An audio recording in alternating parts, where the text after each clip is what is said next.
कहानी है रामपुर गांव की, जहां के मर्द महिलाओं को हमेशा नीचा दिखाने की कोशिश में रहते।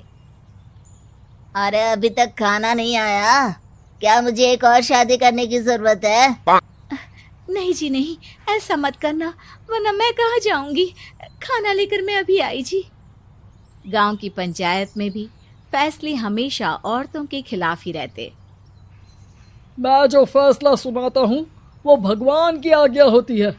इस लड़के ने अपने मन से शादी करके अच्छा नहीं किया। लड़के को घर भेज दो और इसकी शादी इसकी जाति की किसी लड़के से करवा दो। लेकिन ये लड़की, इसे तो गांव के बाहर निकाल दो। नहीं नहीं जमींदार साहब, ये क्या बोल रहे हैं? ऐसा नहीं हो सकता। मेरी बेटी मासूम है, इसे अच्छे बुरे की समझ नहीं है। अरे कहाँ जाएगी ये बेचारी? कहाँ जाएगी? इतनी चिंता है तो पूरे परिवार का गांव निकाला कर देते हैं। बेचारे पूरे बसे बसाए परिवार को गांव छोड़ना पड़ता है। चाहे जो हो, अगर बेटियों को कंट्रोल नहीं कर सकते तो गांव में रहने का कोई मतलब नहीं है। यहाँ औरतों को दब कर रहना होगा।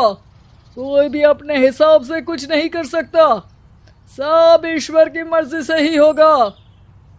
तभी गांव का एक आदमी दौड़ा दौड़ा आता है। सरपंच साहब, जमींदार साहब, वो कालिया है ना, उसकी बेटी पढ़ने के लिए शहर जा रही है। अच्छा, ये कब हो गया? और कालिया की हिम्मत कैसे हो गई ऐसा करने की? लेकर आओ उसे और उसकी बेटी को। बस फिर क्या था, हाजिर हो जाते हैं कालिया और उसकी बेटी सरपंच के सामने। और कालिया, ये क्या सुनने में आ रहा है? बेटी को इंजीनियर बना रहा है तू? और ये बता, गांव में तो स्कूल नहीं है, फिर कहां से इतनी क्लास पास कर गई तेरी बेटी? राधा, जो कि कालिया की बेटी है, उसे लगता है कि सरपंच उसकी तारीफ कर रहे हैं। सरपंच जी, मैंने ऑनलाइन पढ़ाई की है, डिस्टेंस लर्निंग से। सभी में मैंने अच्छे नंबर पाए हैं, जिसे देखते हुए शहर की इंजीनियरिंग कॉलेज में मुझे स्कॉलरशिप मिली है। वाह जी वाह, क्या होती है ये? पहले तो ये बताओ, फिर आगे की बात करते हैं। पूरा गांव राधा की बात सुन रहा था और राधा बोलती जा रही थी। तो ऐसे मैं फ्री में एक अच्छी शिक्षा लेकर गांव में जो कुछ परेशानियां हैं, जैसे बिजली, पानी और इंटरनेट जैसी समस्याओं के लिए काम करूंगी। मैं गांव को शहर से जोड़ने के लिए पुल का निर्माण करवाने का प्रस्ताव रखूंगी। मुझे पूरी उम्मीद है कि जल्द ही हमारा गांव भी तरक्की की राह पर चल पड़ेगा। राधा की बात सुनकर सारे गांव वाले ताली बजाने लगते हैं। सरपंच को समझ नहीं आता कि वो क्या करे। चुप रह नादान लड़की, गांव के खिलाफ जाने के लिए तुझे गांव से बेदखल कर दिया जाएगा, वो भी पूरे परिवार के साथ। और हाँ, अगर ठीक से गांव में रहना चाहती है तो ये पढ़ाई लिखाई छोड़ दे। हम तेरे लिए गांव का कोई होनहार लड़का देखेंगे। तभी गांव का एक आदमी बोल पड़ता है। अरे नहीं नहीं सरपंच जी, राधा बिटिया जो बता रही है, अगर वैसा हो जाए तो हम लोगों को पैसा कमाने के लिए बाहर नहीं जाना पड़ेगा। हाँ जी, और ना ही कोसों दूर पानी के लिए भटकना पड़ेगा। हमारे बच्चे भी अच्छी पढ़ाई कर सकेंगे और आगे बढ़ेंगे, ना कि हमारी तरह खेती करते बैठेंगे। क्यों गांव वालों, राधा बिटिया का साथ देना चाहिए ना। सरपंच देखता है कि गांव राधा के साथ है तो वो चुप हो जाता है। वो घर आकर अपने सलाहकार से बात करता है, जो बहुत ही चालाक किस्म का इंसान होता है। अरे सरपंच साहब, आपको बहुत ही होशियारी से काम लेना पड़ेगा। एक बार गांव तरक्की कर गया, यहाँ के बालक पढ़ लिए तो कोई ना पूछेगा आपको।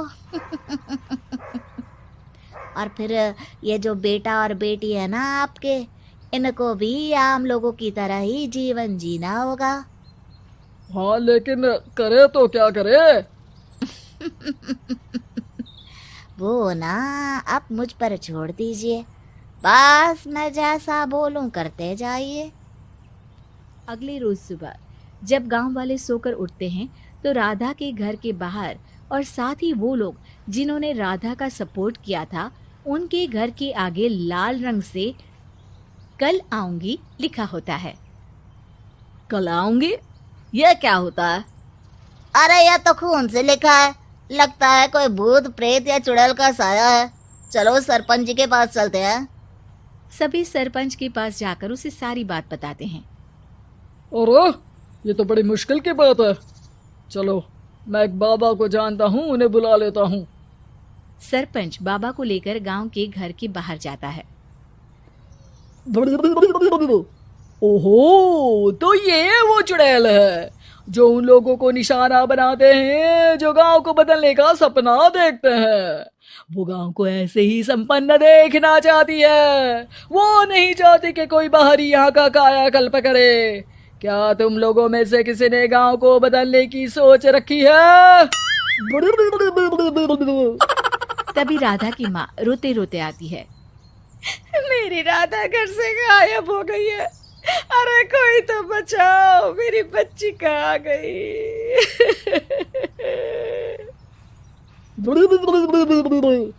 ले गई वो चुड़ैल, तेरी बच्ची को ले गई। अब वो उसे श्रापित करके छोड़ेगी, उस पर चुड़ैल का साया हो जाएगा।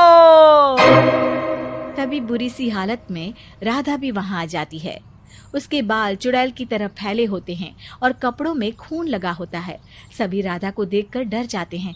माँ, पता नहीं मुझे कौन उठा कर ले गया था। अरे दूर दूर हो जा चुड़ैल, अब हम लोग इस गांव में नहीं रुकेंगे। अरे कैसे बातें कर रहे हैं आप?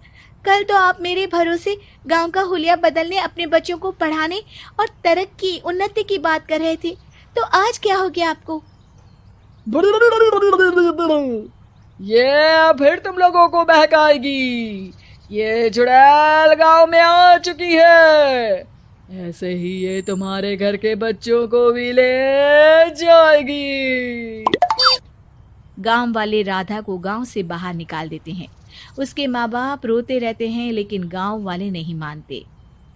मैं भी अपनी बहन के साथ गांव के बाहर रहूंगा, लेकिन वो पढ़ाई नहीं छोड़ेगी। वहीं सरपंच के घर पर सलाहकार कहता है। देखा, सांप भी मर गया और लाठी भी नहीं टूटी। लेकिन अगले ही दिन सरपंच के घर के बाहर भी वही शब्द लिखे होते हैं और फिर सरपंच की बीवी कहती है, हमारी बेटी को किसी ने अगवा कर लिया है। तभी राधा का भाई वहां आ जाता है। अरे गांव वालों, मैंने सरपंच जी की बेटी को देखा था। वो चुड़ैल उसे उठाकर ले जा रही थी। अरे क्या मजाक कर रहे हो? नहीं नहीं सरपंच जी, आप नहीं जानते। वो चुड़ैल अब आपकी बेटी में आ जाएगी, जैसे राधा के अंदर आ गई थी। तभी सरपंच की बेटी वैसी ही हालत में वहां आती है जैसे राधा आई थी। पापा, पता नहीं कैसे मैं गायब हो गई थी। चुड़ैल, इसके अंदर भी चुड़ैल का साया है, मारो इसे। अरे नहीं नहीं, इसे भी राधा के पास गांव के बाहर ही भेज दो। अरे चुप रहो, मेरी बेटी कहीं नहीं जाएगी और चुड़ैल बुड़ैल कुछ नहीं होता है। अरे कैसे बात कर रहे हो सरपंच जी?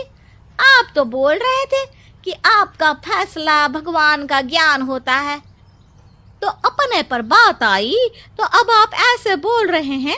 अरे ना ना ना, आपको अपनी बेटी को त्यागना ही होगा। अरे बुलाओ बाबा को। राधा का भाई बाबा को ले आता है, जिसे अब गांव वालों के डर के कारण सच बोलना पड़ता है।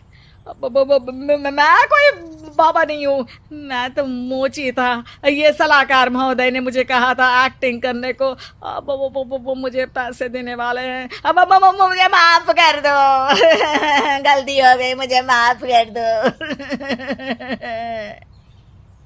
तभी वहां राधा आ जाती है।